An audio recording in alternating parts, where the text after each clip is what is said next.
The fridge light turns me on. A carton of milk with a familiar face greets me. Have you seen this man? Missing for 35 years. Bloodshot eyes, buckshot thighs, a champagne flute filled with lies. It's me that I despise. The zombification of human nature had me by the balls. I walked right into it, led by trusted mentors, acne on my shoulders, the size of Indiana Jones boulders. I drank because that's what people like us do around here. Cider, lager, red wine and beer. You don't shift gears because you don't know you have any. You don't take the parking brake off because you don't know it's on. You don't think because you don't know how. And you don't ask questions, not even the one about eating that beautiful looking cow. Not now. Not ever. Stop trying to be so clever. But when you wake the fuck up and take the vow, there is no stopping you now. Courage and bravery, medals pinned, the cans and the bottles, everything binned. There is an helicopter swirling and you are the wind. You can go anywhere, do anything, no longer chained to the sin.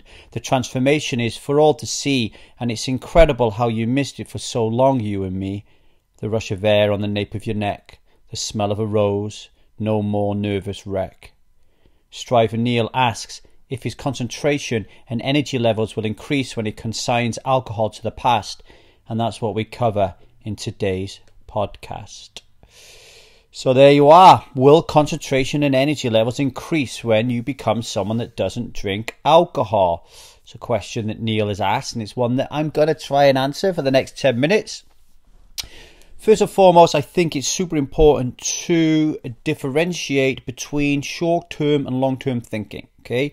So everybody knows who's taking the tester or who's taking the intensive or is a member of Strive, how important the truth about alcohol philosophy is about focusing on our long-term gains. We need to realize and really carve a deep kind of rut in our brain that reminds us that everything around addiction is short-term gratification. It's all about eating that marshmallow right now. It's all about eating that ice cream right now. It's all about having a drink to solve those problems right now, okay? And if we can learn to change the way that we think and focus more on long-term than short-term gains, right? So more long-term gains, and that is really one of the keys to success of beating addiction, of becoming someone that doesn't drink alcohol, okay? So when we think about whether or not our levels of concentration and energy are going to increase or not, it's important to separate them and look at them both as in short-term and long-term probabilities here, right? So firstly, short-term. I cannot remember how it affected me short-term because it was so long ago. You're talking like nearly a decade ago for me. But I've been amongst the conversation on Strive enough to have a good kind of feedback for you, Neil. And what I found is that a lot of people find it difficult to concentrate in the short term when they stop drinking alcohol. And one of the reasons that they find it difficult to stop to concentrate is because all they seem to do is concentrate about alcohol. So you stop in the short term and then you're thinking, you know, a problem will happen. And a trigger will occur, and your go-to thought process, your go-to kind of physical nature of your being is to drink alcohol. And now suddenly, because that's not there, you start to feel a little bit anxious, you start to feel stressed. And then you start to worry, not just in that moment, but you start to worry and panic about future moments. Oh no, what's going to happen on Saturday night when a friend of mine comes around for her annual bottle of wine and I have to tell her that I'm not drinking. So in the short term, you will find it more difficult to concentrate on anything but alcohol, which in itself is going to give you a problem, okay?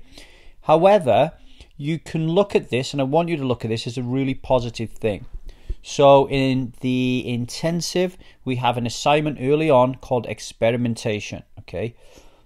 There's a reason why when you read Alan Carr's Easy Way to Stop Smoking Permanently, an easy way to control alcohol, there's a reason why Alan says you don't have to stop smoking or drinking until after the book. In fact, he encourages it for you to carry on doing that. And I think it was a very smart move by Alan, because what he's doing is, as he is teaching you that both smoking and drinking is a psychological malady, right? As he's telling you all these things, you, as the drinker or the smoker, can continue to experiment to really feel whether or not what he's trying to tell you is true. Very often we'll have strivers say, do you know what, I haven't drunk for 3 months, but I really want to have a drink just to test if this philosophy works. That, by the way, is resistance talking. It is a trap and you shouldn't do it, okay? However, when you have stopped drinking in the short term and all of a sudden you just keep thinking about alcohol all the time, so you can't really concentrate on life, it's good to turn that into an inquisitive journey, kind of an inquisitive questioning around alcohol. So as you're kind of there saying to yourself, oh my God, I don't know what's going to happen on Saturday night. I don't know how I'm going to tell the boys, blah, blah, blah, what's going on. Instead of really stressing and worrying about that, what you should do is you should turn that around and start asking yourself, why am I worried about the boys? Why is this such a big deal? If these are my friends, what am I worried about in telling them that I don't want to drink? And if you turn this anxiety into a line of questioning, it will really help you to develop long term to be someone who doesn't drink alcohol, right? And I firmly believe that it will also help stabilize your levels of concentration, because instead of just like worrying about where you're going to get your next drink from all of a sudden, you're changing that worry and that anxiety into more of an inquisitive kind of like look or a thought process around why am I doing this, which I think will take the edge off. So I think that is really important. It's also important to realize that in the short term, your energy levels may be low as well. Now, I've seen this on both sides. I've seen people stop drinking for a couple of weeks and they get on Strive and they're like, wow, fucking hell, this is amazing. I can't believe how much more energy I've got. And then I've seen other people come on after a couple of weeks and say, wow, when are my energy levels going to increase? I'm finding this really difficult. I would say, given the disparity between different people on how they feel around their energy levels when it comes to alcohol, that the issue of energy levels short term is probably more likely tied up with what you're eating and what exercise and movement you're doing, plus the stress and anxiety that you have in your family life or in your work life. So I think that it's a combination of things. So, for example, you could get two people who have both decided that they're not going to drink alcohol and they've both gone a month. One of them is exercising thoroughly and eating a really good keto-based diet. And then the other one is not exercising at all. It's just eating sugar and a load of shit. Then the one who's eating sugar and a load of shit is going to feel more lethargic than the other one, right? So I've seen it both sides. So I can't really, it's a flip a coin thing, I guess.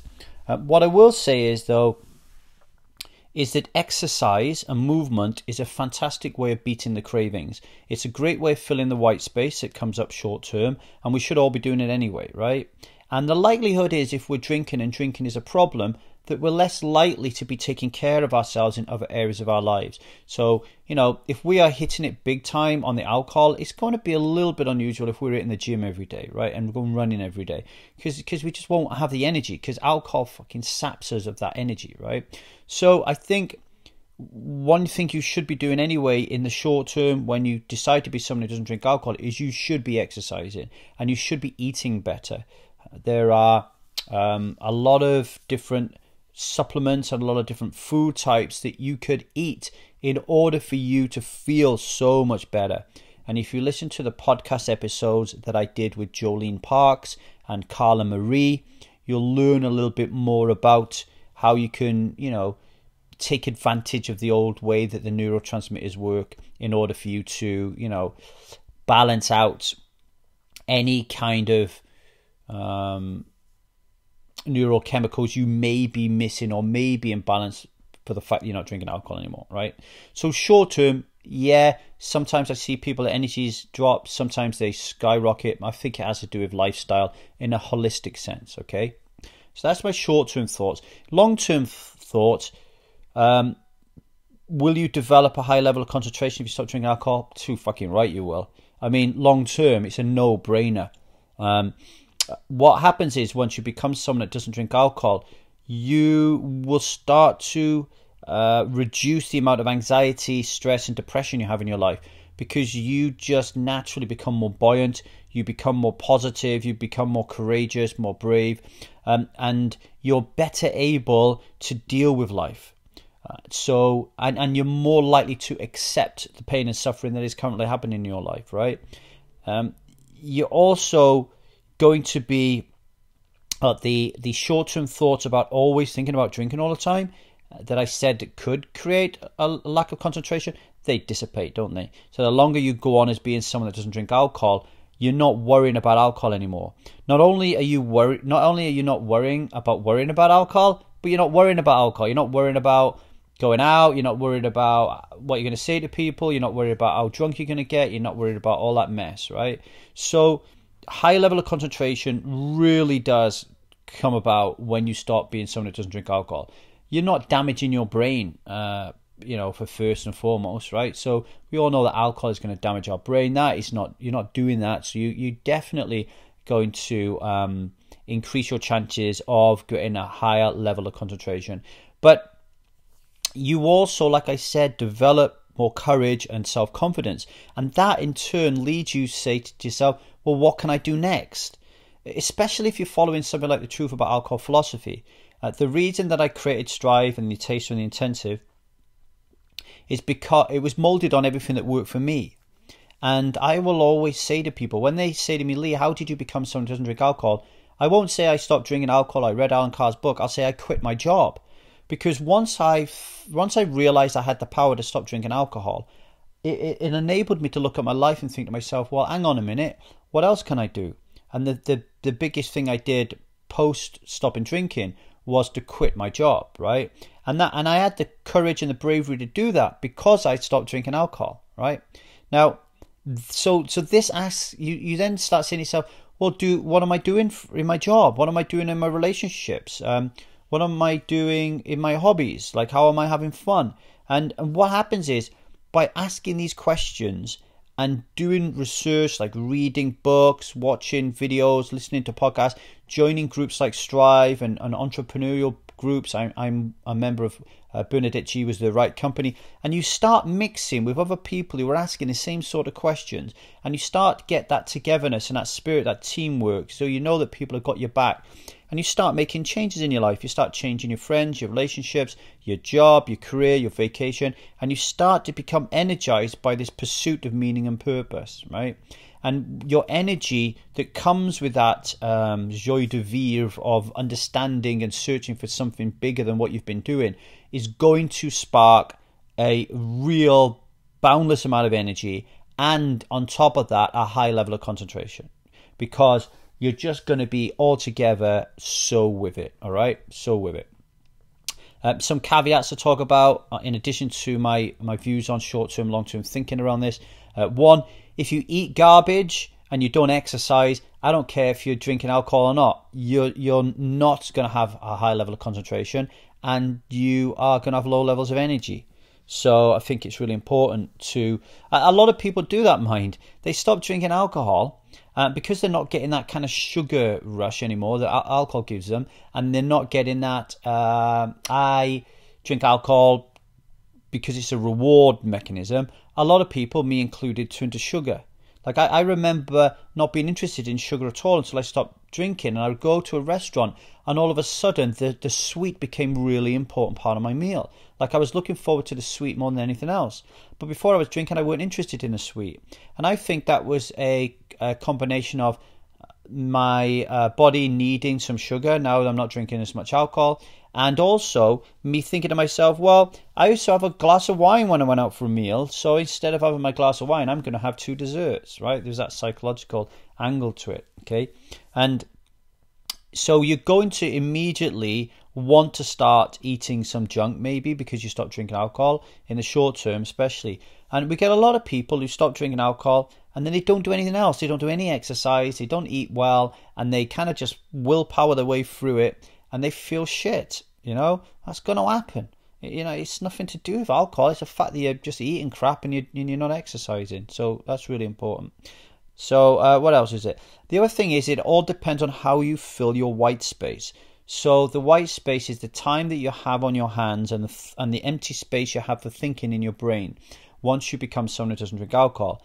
And what activities you choose to get into depends on whether you've got high levels of energy. So if you get into sport, if you get into music, the arts, you're going to be energized. You're going to have high levels of concentration. But if you just decide that you're just going to get stoned and just smoke weed and just watch fucking TV all day, right? Then yeah, you're going to have low levels of energy. So really pick and choose activities and vocations and jobs to fill your white space of things that are really going to fill you with energy, are really going to make you feel excited. Okay. Last but not least, sorry, Neil, but the question is kind of irrelevant. Okay, the question is kind of irrelevant for me anyway, because let's just say that the answer to the question is no. Drinking alcohol doesn't improve your concentration levels and it doesn't give you more energy. So what we're saying there is drinking alcohol increases your concentration and drinking alcohol gives you more energy, right? Even if that's the case, you shouldn't be drinking it because it's a powerful poison. It kills 3.3 million people a year. Even if you add that into the pros column, it gives me more energy when I drink it and it increases my concentration, you shouldn't drink it. Because let's say when I used to take speed, I don't know if speed would aid my levels of concentration, but speed would definitely give me more energy, right? I don't take speed when I want to take energy because speed's a drug, right? Speed's a drug, it's harmful to me and I don't want to take it, okay? So same thing is here with alcohol. It is completely irrelevant. Like, we wouldn't want to be, nobody is going to turn around and say, I drink alcohol and I have a difficulty stopping because I'm worried my concentration levels will dip and I'll have less energy. Nobody says that. And anybody who does says that is suffering from resistance. Even possibly posing the question is a form of resistance. Is a resistance saying to you, hey, here are a million reasons why you shouldn't drink alcohol. 2 of them are you will lose concentration and lack concentration and you will have less energy. Okay, so all of a sudden now you have an excuse to keep drinking alcohol because you'll say, I don't want to lose concentration, I don't want to lack energy. When really all you need to do is do some brain training with a few apps and get out there and do some exercises, right? So just be really, really, really careful how resistance plays into these lines of questioning. I'll repeat that again. Whether or not alcohol provides you energy or whether or not alcohol increases your concentration is irrelevant, okay? Because we do not drink alcohol for those reasons. We drink alcohol because we're addicted to alcohol. I hope that was useful, Neil. If you've got any follow-up questions, then send me an email at thetrueaboutalcohol@gmail.com. Thanks for listening.